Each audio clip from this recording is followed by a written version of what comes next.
Hey YouTubers, it's Charlie. This is going to be my Flash episode 10 video, full-on Vibe versus Gypsy, so just careful for spoilers if you haven't seen the episode yet. We gotta talk about Wally and Barry versus Savitar, Earth 19, teasers for the Flash of that Earth. There's so much stuff, but there is a new round of the Flash Ring giveaway. All you have to do to enter is be a subscriber and leave a comment about the episode on this video. Be sure to click that bell to enable alerts so that you don't miss anything.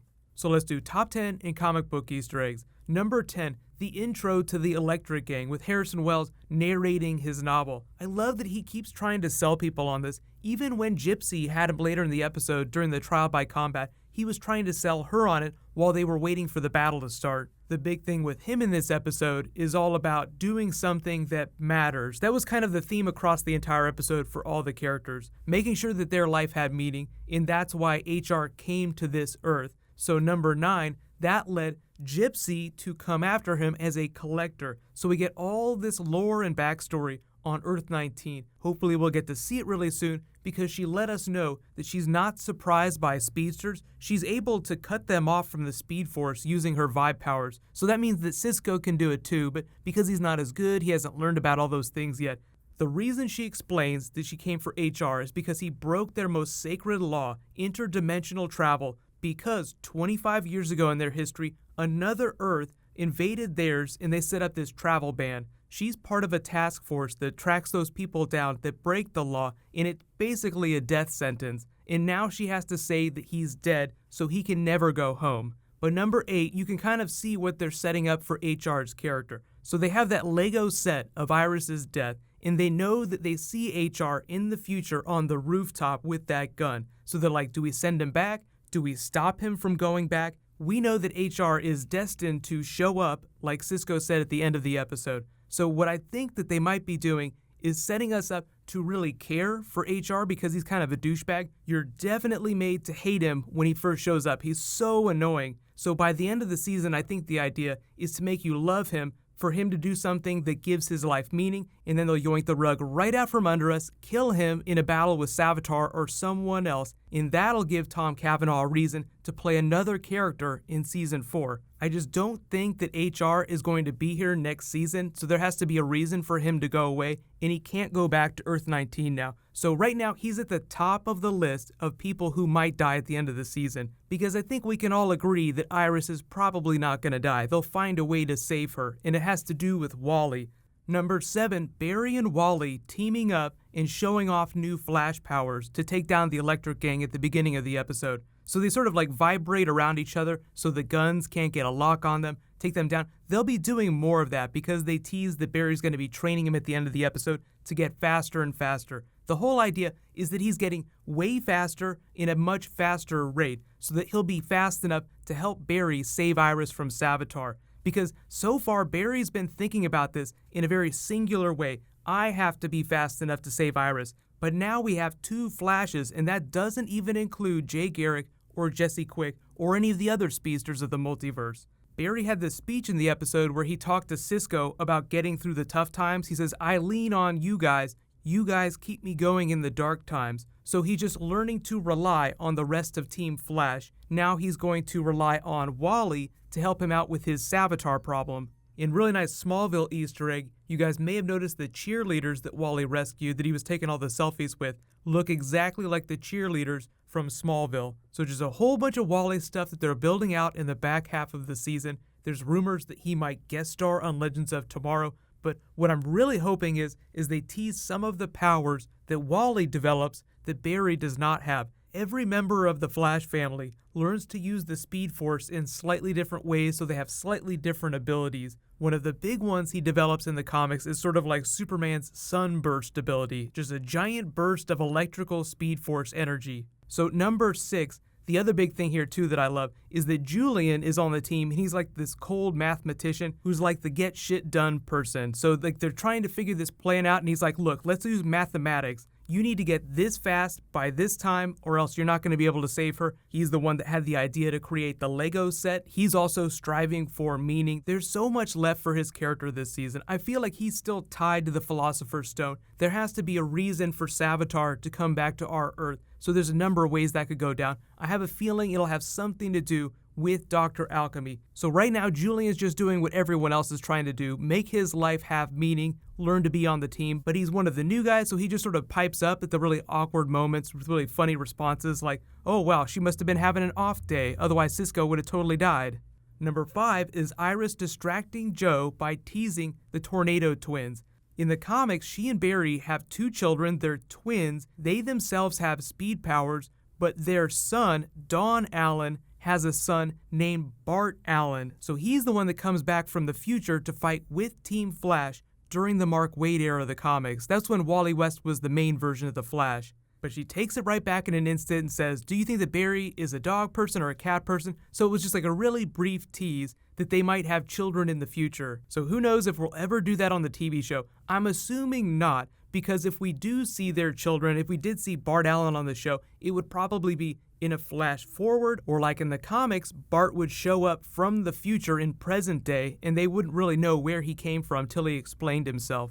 But I totally loved Iris and Wally teaming up, brother-sister crime-fighting team, just like during Flashpoint. Hopefully they'll do that again during the season. They have a nice energy together, so their scenes were a lot of fun. But that whole Iris storyline was really just to set up that payoff at the end where she's telling Barry how she's worried that she's going to be like her mother. She'll just go away and she won't have left any kind of mark, so Barry has to calm her down. So it was a great payoff, it was a great moment, but most of those Iris scenes felt a little out of pace with the Cisco versus Gypsy storyline. But it's all about doing something meaningful with your life, so there's thematic consistency across the episode.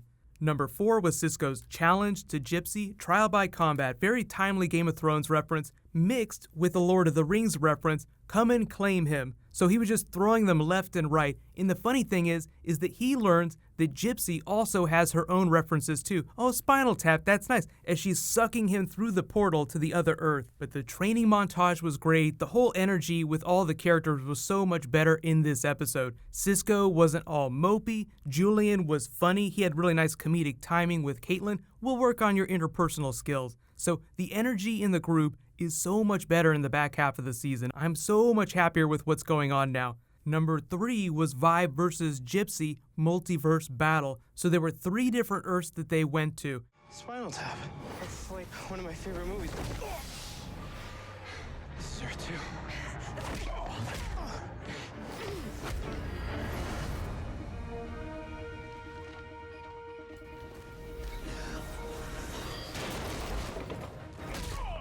That hurts.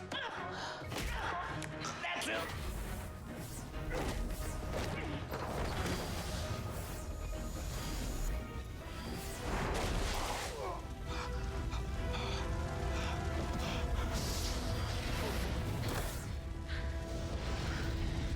This is hot. I think you're flirting with me to distract me because you're afraid.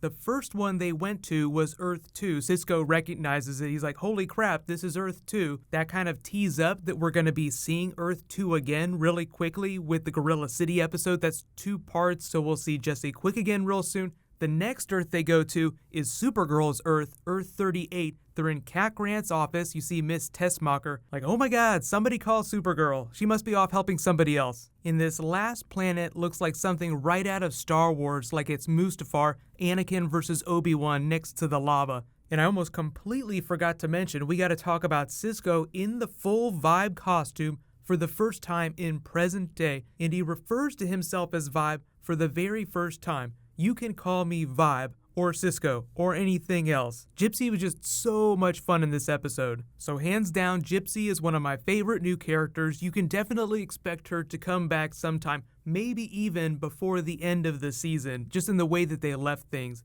Number 2 is actually the mystery speedster from Earth 19 that she teased, like, oh, you're a speedster? Like she's totally seen a bunch before. That's the accelerated man that everybody's been asking about for the past couple of months. So I think the idea is that we'll see him sometime in the next couple of weeks. We won't have to wait too long. But The Flash is going on break after next week's episode. So like the 2-part Gorilla City episode won't be for 3 weeks instead of just 2 weeks. So it's going to be a while, but we'll see him pretty soon. He actually came from the Multiversity Grant Morrison comic. So he doesn't have like a really big backstory, so the TV show is free to do whatever they want to with him. But a lot of people are wondering if it might be Eddie Thawne, because he just showed up behind the scenes. but the episode they're filming with him is like episode 18, so it's not anywhere near the Gorilla City episode. So whatever Eddie's doing, he's probably not going to be the accelerated man, although it would be cool for him to be a speedster in a future season. But the number one thing, of course, is Barry teasing that Wally is the key to defeating Savitar. There's a number of different ways they could take this, because comic book Ginger Wally in the comics eventually became the fastest version of the Flash. He even has white lightning in the Rebirth comics right now, like Savitar has. So they could take it that direction, but because Barry is always here in this moment, I feel like it'll be a 2-on-1 thing where he distracts Savitar and Wally runs in to save Iris, as opposed to Barry running up and snatching her out of his claws. Because the problem with making Wally faster than Savitar is that the show would be over. If Wally became that powerful, if Barry became that powerful, then there'd be nobody to challenge them, there'd be no drama anymore. So whatever the solution to defeating Savitar is this season, there's still a couple ways to defeat him. It won't leave them being all powerful. So even though eventually Barry will probably join the Speed Force, become the god of speed himself, that's in like the distant future of the show. But you can let me know in the comments, how do you think that Barry is going to use Wally to help save Iris? I feel like it's going to be, him distracting Savitar while Wally runs in to snatch her out, but there's still a number of ways they could do that. So like I said, there's a new episode next week. The week after that, The Flash goes on break. So I'll just remind people as I post new bonus videos. What's going to happen next is I'll post a trailer video for next week's episode. Then I'll post Legends of Tomorrow, Legion of Doom. So much Reverse Flash backstory that they told. And make sure you watch Arrow 2, because that video will post Wednesday night. They're introducing a new version of the Black Canary, so they'll explain how that's going to work. So it's a really important episode. I will say congratulations to Devin McBreen. You're the new Flash Ring giveaway winner. There's a new round that started in this video. I'll remind everyone when I post my trailer video in the morning. While you guys wait for that to post, you can click here to learn all about the Flash's greatest power, and you can click here to learn all about what's going on with the Batman movie. Thank you so much for watching, everybody. Let's high five. I'll see you in the next video.